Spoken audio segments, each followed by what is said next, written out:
Welcome to 3 Count Commentaries. Today we'll be doing a Royal Rumble Retrospective 2008.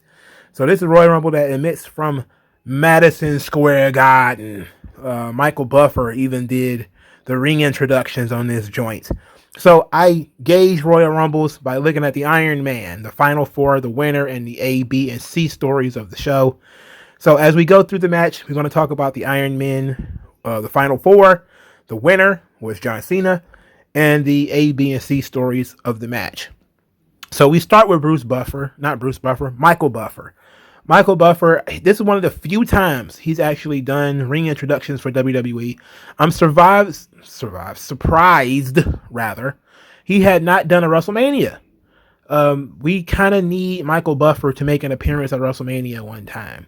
I think we need Michael Buffer for Lashley versus Lesnar, but it'll probably never happen.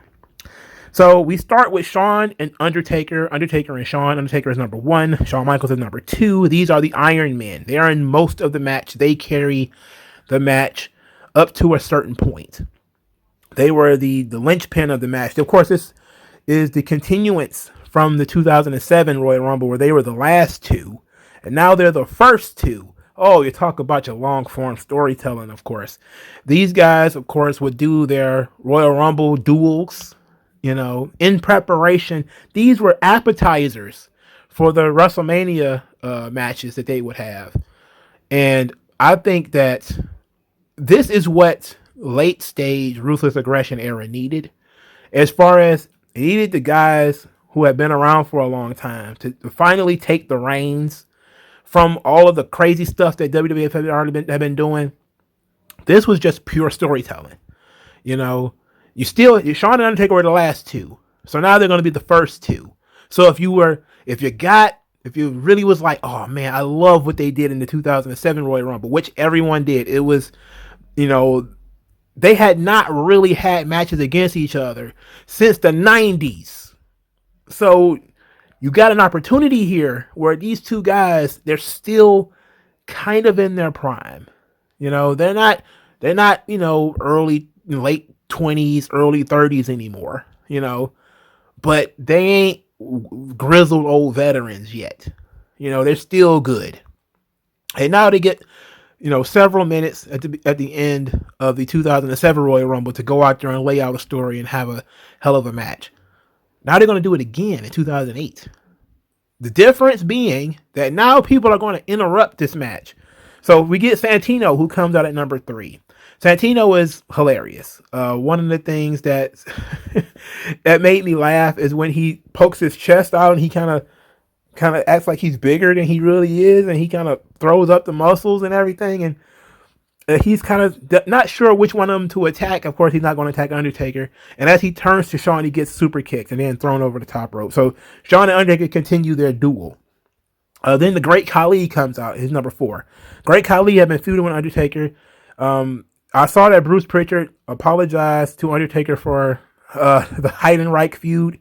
They should also apologize to him for the Great Khali because he deserves it. So the Great Khali comes out there. They do some stuff together. Undertaker ends up throwing out Great Khali. Number 5 was Hardcore Holly. And I'm not sure I had ever seen Shawn Michaels and Hardcore Holly in the same ring at the same time before, up until this point. So that's the beautiful thing about the Royal Rumble. You got guys who are in the match who are almost never touch each other. I'm almost certain I've never seen Holly wrestle with Shawn Michaels in any incarnation. Even like on a throwaway match on Superstars or something like that. I don't think they ever wrestled.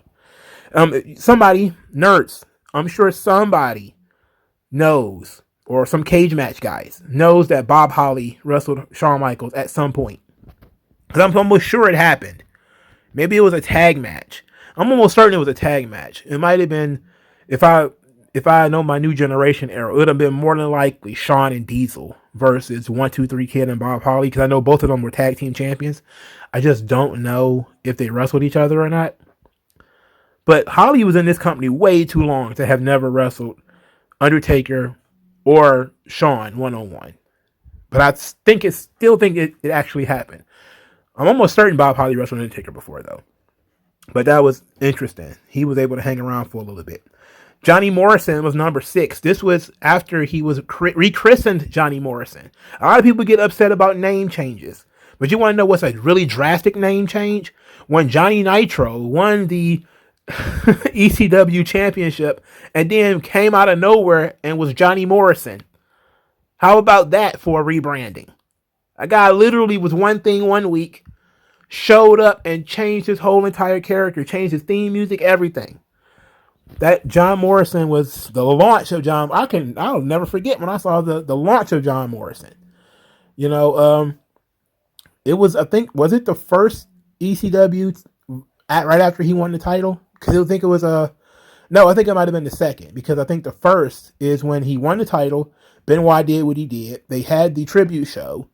Then Vince McMahon came out and was like, "Oh, you'll never hear the name Chris Benoit ever again." And then I think Nitro lost to Cena that night.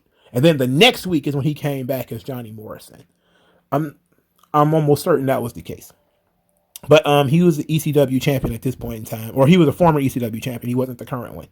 Tommy Dreamer was number 7. That's when I realized Joey Styles was in my ear. And I love Joey Styles. I really do. He's a nerd, though. You know, he's very technical. He tells great stories, though. Like, nobody really carries the characters like Joey Styles. He is fantastic. He can do the move-by-move stuff. He can do the banter. He can do the storytelling part. He can do color and play-by-play at the exact same time. He is that fucking good. The way Joey Styles is treated in WWF was an embarrassment. If anybody needed to replace Jim Ross, it should have been Joey Styles. And he could have just let Joey Styles do it by himself. He was that good. Now, I know he didn't. He did a lot of the ECW that you remember, he did it by himself. But there was a certain time when he started having color guys. First, it was Joel Gertner, who would be up there doing porn jokes and all kind of dick jokes and stuff like that. And then it would be Don Callis. Don Callis would be the Jackal. He would be bantering back and forth with Joey Styles. So Joey Styles didn't do the entire ECW run by himself. He did most of it. Especially, he wasn't the first guy either. I forget who did commentary for ECW before Joey Styles. But once Joey Styles started doing it, he was pretty much the color and play-by-play for most of that run. And then they started putting guys next to him, I guess because, you know, TV networks wanted them to, and pay-per-view and stuff like that. But Joey Styles is tremendous. Fantastic dude. Number 8 was Batista. I think this was heel Batista. Number 9 was Hornswoggle, which was my first oof of the night. He ends up crawling under the ring. Number 10 is Chuck Palumbo. Chuck Palumbo, who I guess found Undertaker's old gimmick. He must have just been walking around like, hey, I'm the one of the last WCW guys still remaining. What am I gonna do? And then he just kind of, you know, walked around and found biker Undertaker's old stuff and was kind of like, maybe, and it didn't work. Chuck Palumbo, I don't know. Like, I don't even know if he didn't have any charisma to say that he don't have charisma. It's just that who cares about Chuck Palumbo? Like, really, he never did anything. You know, but this biker thing, at least he had a decent look for it.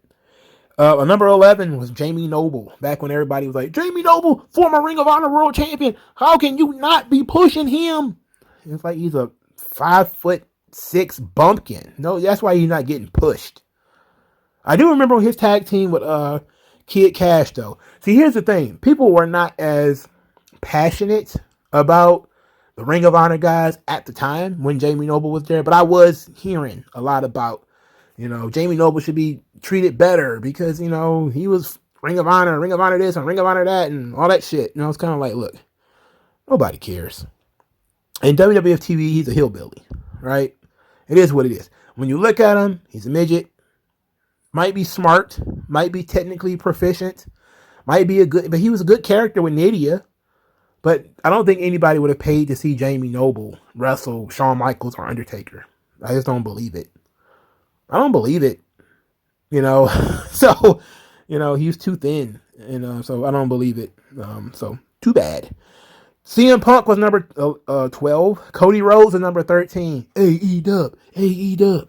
Number 14 was Umaga. Number 15 was Snitsky. Number 16 was The Miz. Number 17 was Shelton Benjamin. Number 18, Superfly. And the place just goes nuts. Because it's Superfly Jimmy Snuka. And I completely forgot he was even in this match. I haven't seen this match in so long, I forgot Jimmy Snuka was even in it. And it was very cool. It was very cool. Of course, you know, it's hard to get too excited about Jimmy Snuka, knowing what you know about him. Look, I'll be the first to say it. Snuka was never convicted of a crime. It's just more than likely he killed that girl. It's just more than likely he did it. He wasn't convicted. Could it have been possible that he didn't do it? Yes. But I think most of the evidence, if it had actually gone to a really trial, now, if it had gone to a trial in the 80s, he would have been acquitted. But I think in the later years, what was it, 2018, 17, 19 or something like that, when he was going on trial, it was a different world. You know, there's a lot of political stuff about violence against women, and, you know, they would have obviously used the lies against him, like him lying to say she hit her head on the concrete and all that kind of stuff. But it was hard to get too excited about Jimmy Snuka because of that, but it was still a very cool moment. And Madison Square Garden going nuts for Jimmy Snuka was great. But then they took it to the next level because Roddy Piper came out there. And I was like, oh my God. Now I could mark out for this. Because I forgot he was in it. You know. So this was really fun. It was like one more for the road. Snuka, Piper, fighting back and forth. One more time for the one time. Fantastic reaction for Piper. Number Kane. 20 was Kane. 21 was Carlito. Number 22 was Mick Foley. Number 23, Mr. Kennedy. This was like right smack dab in the middle of Mr. Kennedy's push. Mr. Kennedy was one of the guys they were pushing almost the moment he came up. There was almost no lulls in Mr. Kennedy's push. There was some weirdness at some points. I know, you know, this was a guy who they had really put up against some really tough comp when he came in. Like almost off the bat, him and MVP were neck and neck as far as being the two young heels that they were really pushing to fight Undertaker and Kane and stuff like that. It was so much fun. I think this was before his feud with Undertaker, though. Or was it after? He had a couple of matches with Undertaker. I believe it was, I don't know if it was 2007 or 2008, where Kennedy had some really good matches with Undertaker. And both of them are very good. If you wanted to have some homework, the Undertaker Kennedy matches, very good shit. I love those matches. They were so much fun. This was before, or was it after Kennedy won the Money in the Bank? I'm pretty sure it was before. But Kennedy was a guy who they even gave him the big push, because after Shawn eliminates Undertaker with the super kick, they had Kennedy throw Shawn Michaels over the top rope. So that was, they were really kind of showing you that Kennedy is one of our guys, you know. So that was pretty cool. Big Daddy V, the fifth or sixth incarnation of Viscera, was out there. This was the ECW incarnation of Viscera. Number 25, Mark Henry. You know, this was the fourth or fifth incarnation of Mark Henry. Number 26, Chavo. Number 27, Chavo Guerrero was the ECW champion at the time, which should tell you what the state of that brand was at the time. Look, I don't hate Chavo, but Chavo Guerrero being the ECW champion, man. All right, that was developmental. Okay, that was a developmental brand. ECW was developmental as fuck at that point. Number 27 was Finley. Finley came out there. He saved Hornswoggle, who was about to get eaten by Big Daddy V and Mark Henry. He went out there to save him, and then just kind of left and didn't come back. So that was weird. Number 28 was the Pope, Elijah Burke. Before he was the Pope, rather. He was just Elijah Burke. Loudmouth ECW guy. So much tremendous charisma. Didn't stick around long enough. I don't know the story of why he left, or what was he fired. I don't remember the story. But Elijah Burke was a missed opportunity for WWE. And I could hope he could come back one day and maybe somebody's manager. Because there's some guys who could probably use Pope as a manager. but I don't know how big he is, because he might be bigger than the guys that I'm thinking of. Like, imagine if Pope was like the manager for like Shelton Benjamin, or Cedric Alexander, or Ricochet, or somebody like that. It could be so much fun. But sadly, I know he's doing NWA stuff right now, which is still pretty good. So up until this point, we didn't really have any superstars. The biggest stars that were in the match were Shawn, Undertaker, Batista, Snuka, and Piper. And then we're at like number 28. So this match is really weak at this point. And then number 29 hits, and it's Triple H. So Triple H comes in, he's cleaning house, because this is what Triple H does. Why wouldn't he come in and clean house? And then number 30 absolutely blows the roof off New York City. It's John Cena, fresh back from his tear of his, I think it was bicep tear. He's back because he's Wolverine. Therefore, he heals very quickly. Cena is back in record time, which probably was aided by some human growth hormone, but we're not going to say anything about that. But Cena is back, and he's in tremendous shape, and he's good as ever. So for the first time since Undertaker and Shawn was out, and since Snuka and Piper were out, we got two stars in the ring at the same time. And you can guess what? Dave Batista is still there. So we get down to our final four, which is Triple H, Batista, and Cena, and Kane. So Kane is the fourth guy. Now, looking at the final four, of course, we know they put all veteran guys in this match, in this point. So they were not looking to push anybody new going through the year. Batista would be one of the top guys continuing. Triple H, of course, is what he is. And Cena and was maintaining his position. And Kane is a veteran. He's not going to win, but he's a credible name still at this point in time. So the final three, Cena, Triple H, and Batista, they have a little bit of a moment where everybody taunts at everybody else, which was very weird and not really necessary. And Triple H is crotch chopping, and this is really odd stuff that they're doing here.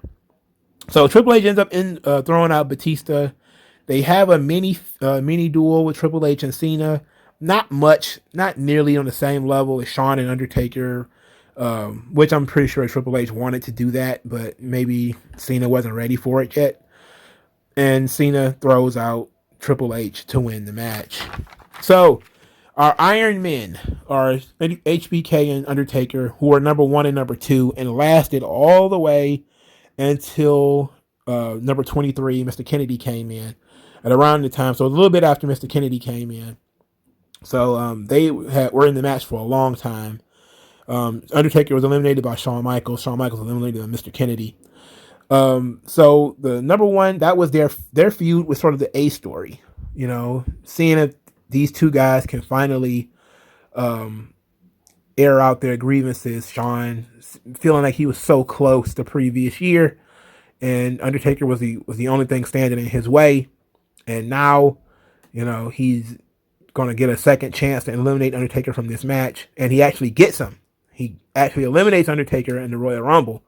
But it was a Pyrrhic victory. As his back was turned, he was thrown out by Mr. Kennedy.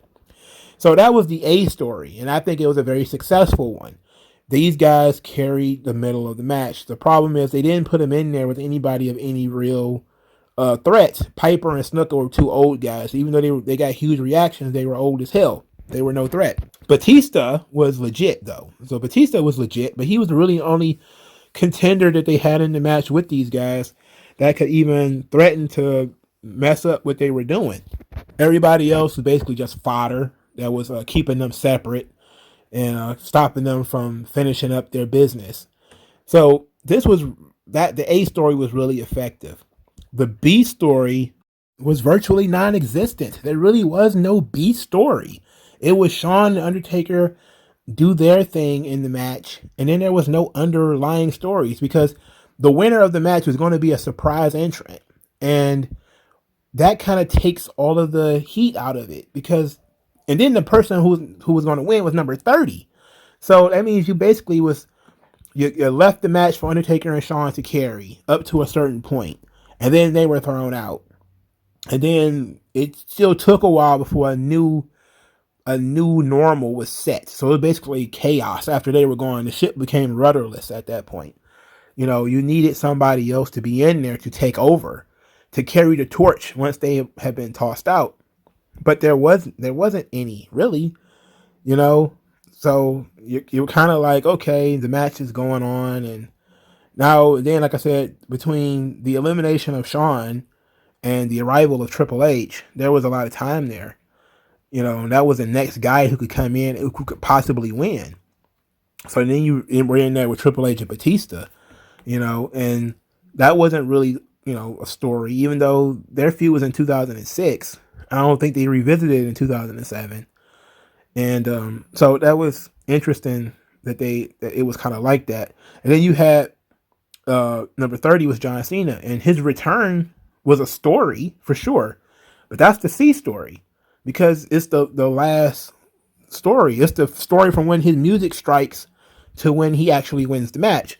Is Cena back? Is Cena ready? You know, can Cena do it? Can Cena overcome the odds? Can, you know, he fight back or whatever? My thing is, maybe Cena should have come in earlier. I am big on the Royal Rumble winner not winning from 30, especially if it's a babyface. Winning from number 30 seems very weird to me. I don't understand why they ever book a babyface to win the Royal Rumble after number 6.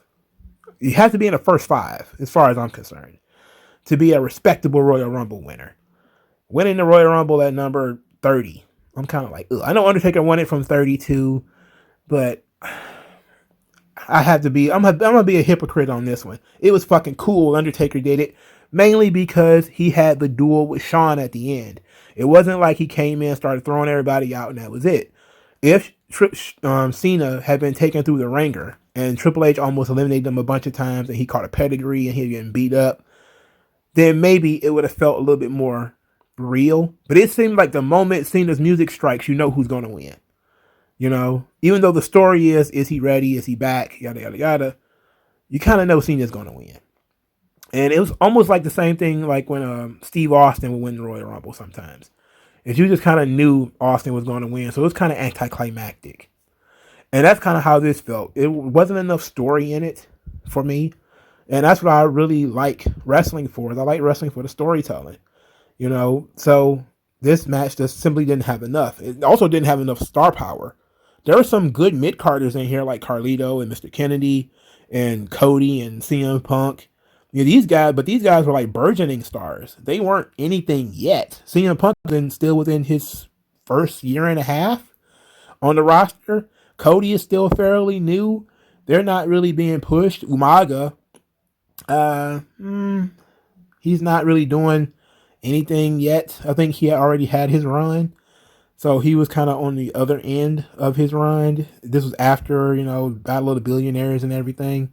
So him and the Great Khali weren't quite the monsters that they used to be. Kane, of course, wasn't the monster he used to be. They were still doing Hornswoggle shit. So the match was kind of mediocre, as far as I'm concerned. But let me know what you guys think in the comment section below. Like the video, share the video, subscribe to the channel. Thank you for your time. Peace and blessings. I'll talk to you guys later.